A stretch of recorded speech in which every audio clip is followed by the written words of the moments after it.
Okay, so I'm going to cover the Ring of Honor and New Japan shows from May of 2015. So just the shows that took place back in May.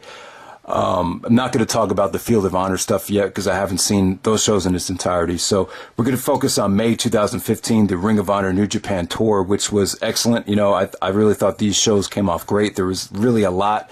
It's a lot to digest, though. You know, a lot of this stuff might have been kind of confusing to the casual Ring of Honor fan because a lot of this stuff did air on television, which I thought, you know, came off great on TV. You know, the crowds definitely.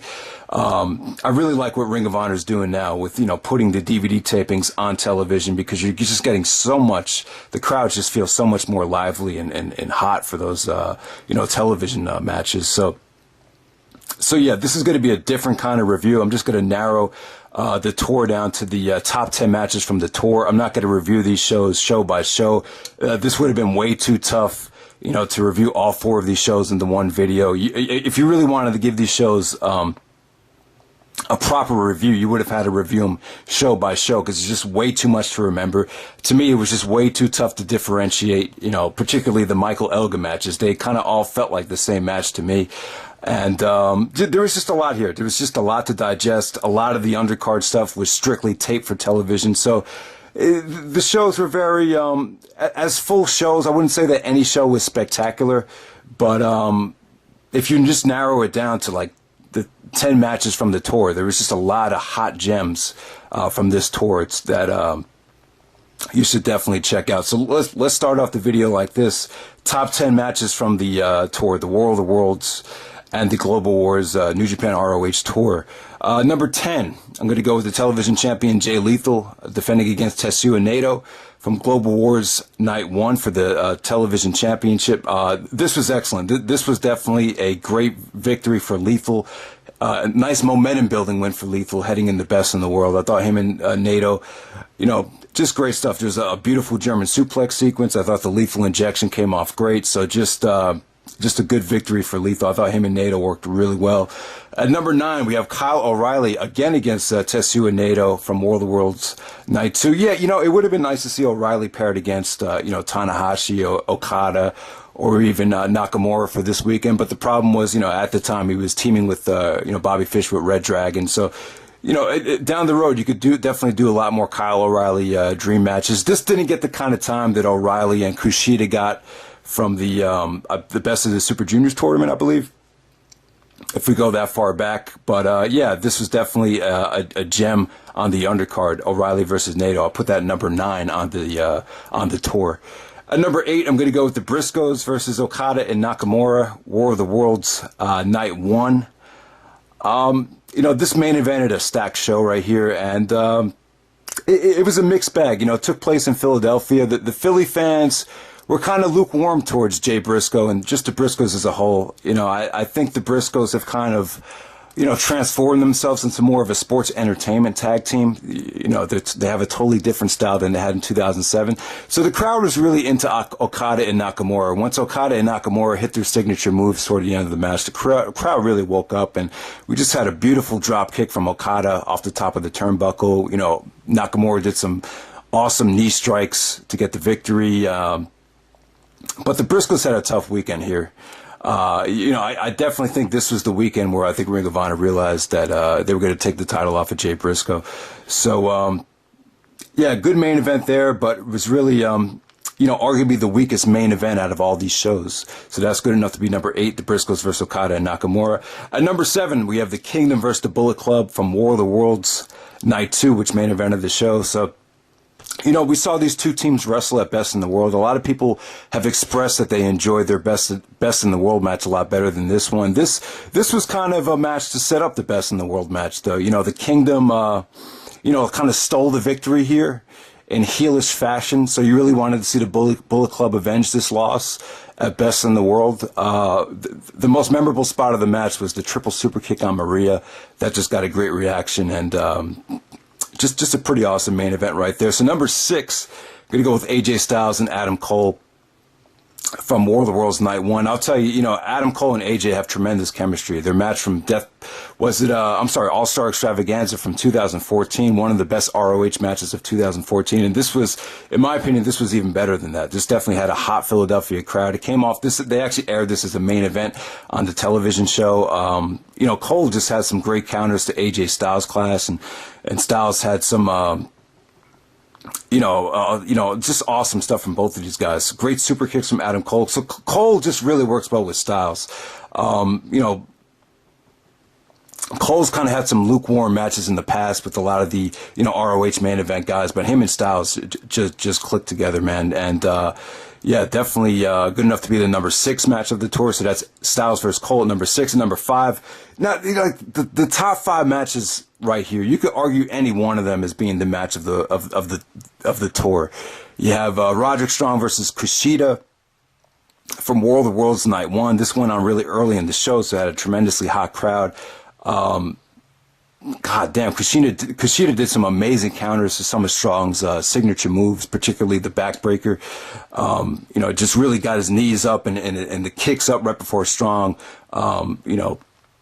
executed the maneuvers.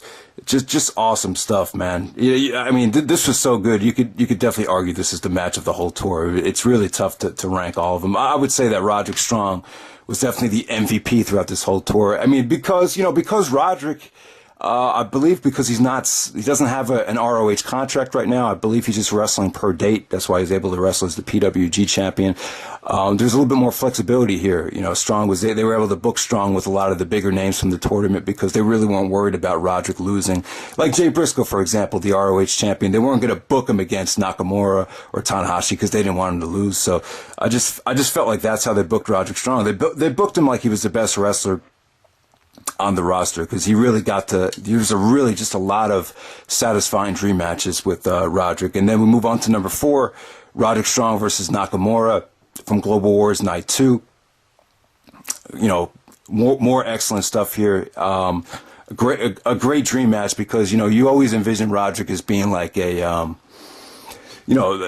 probably one of the best workers that's kind of mastered the strong style, and then Nakamura calls himself the king of the strong style. So you just had a lot of, stiff knees, stiff kicks, stiff insecurities, backbreakers, just a lot of knees to the gut, knees to the face. Ending came off pretty awesome here. So that's Strong versus Nakamura. And number 4, number 3, I have the Young Bucks and AJ Styles of the Bullet Club taking on Okada and RPG Vice of Rocky Romero and Trent Beretta from Global Wars Night 2, the main event. This is also the main event of ROH television. It came off pretty awesome. I mean, just great stuff. I thought Trent looked really good here, really fit in here. He's the one guy that really got a nice rub from this match. We just had some amazing stuff between AJ Styles and Okada. I believe Trent was going for a Gigatonic, Jigsaw's finisher, and then before he hit it, I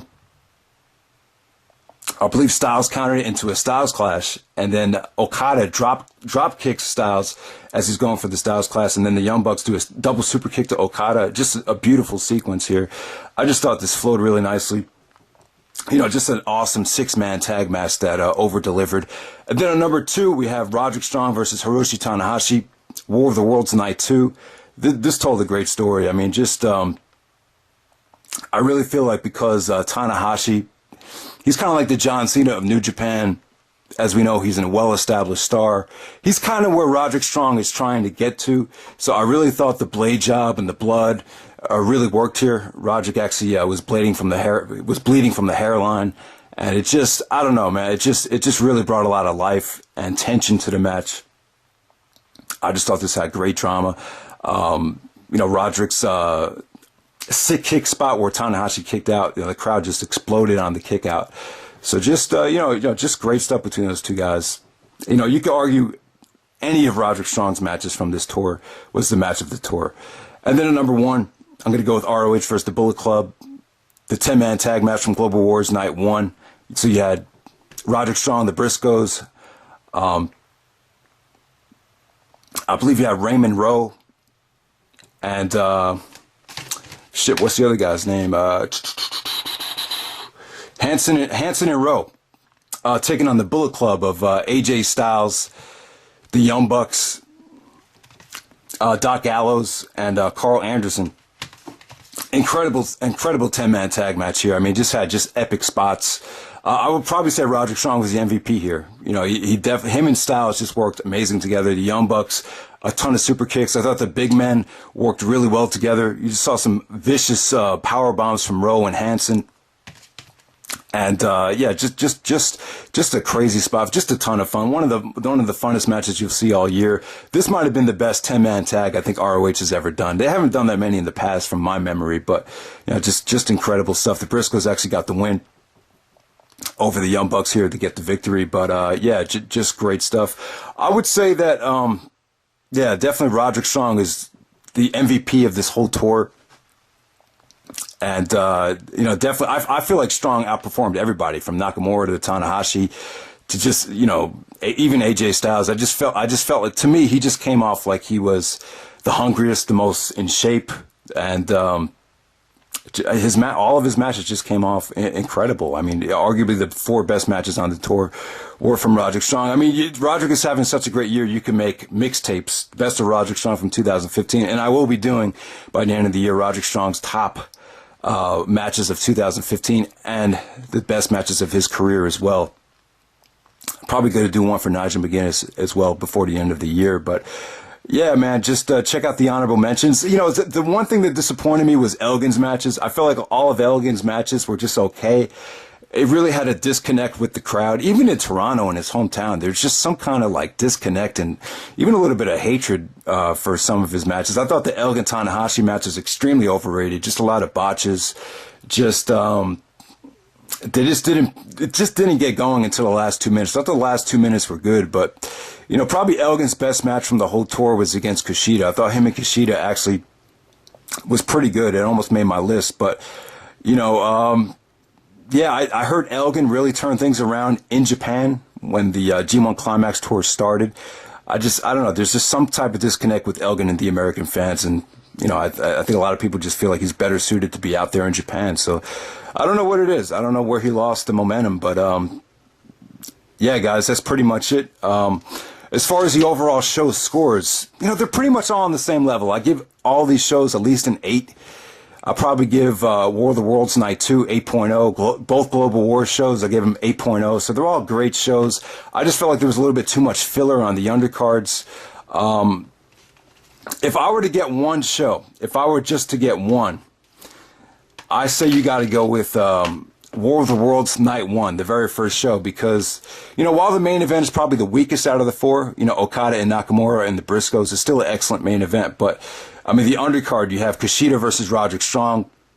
You could argue that is Roderick's best performance of the whole weekend. You know, Roderick just works great with light, quick guys like a junior like Kushida. Kingdom versus Young Bucks versus The Addiction, the triple threat tag match. It's a lot of fun. You know, we just saw it at All-Star Extravaganza again. But Elgin versus Naito, you know, not a spectacular match from Elgin, but it's still a solid supporting undercard match. Red Dragon versus Tanahashi and Liger, you know, fun to see as you would expect. And then you had AJ Styles and Adam Cole right before the main event. So I feel like War of the Worlds Night 1 is probably the most stacked. If you want to see the best match of the tournament, then I would get Global War, Global Wars Night 1 featuring ROH versus the Bullet Club. So it's up to you. I mean, you can't go wrong with any of these shows. They all came off great on the TV taping. So, you know, Ring of Honor, they're having a great year. I did see the Field of Honor shows that aired on television. It's, to me, Roderick Strong and Okada was probably even better than any of the other matches that Roderick Strong had back in May against the New Japan guys. So it came off great on TV, you know, crystal clear HD. The Field of Honor show looked like it came off really good. And then they also had a New Japan show with the at Philadelphia, which looked really good. Yeah, I thought you had a great match between Strong and Lethal. That aired on television. That looked like it came off great. And then I believe Nakamura and Cole also wrestled on that show as well. So we got a lot of good stuff coming from Ring of Honor on DVD. I'll try to do a recap before by the time the year is over, of the best matches and the best shows. So, yeah, to me, I feel like this is the best year ROH has had, definitely since probably 2010, maybe even 2011, one of those years. So, hope you guys enjoyed the video, and try to check out some of these matches. They shouldn't go ignored. I definitely thought this was a more satisfying tour than last year's ROH New Japan stuff. Really, the only match from last year that stands out as memorable was the Red Dragon and the Young Bucks. But other than that, I don't think anything really was that memorable looking back on it. But just a much better outing with the partnership between Ring of Honor and New Japan, without a doubt. So that's it.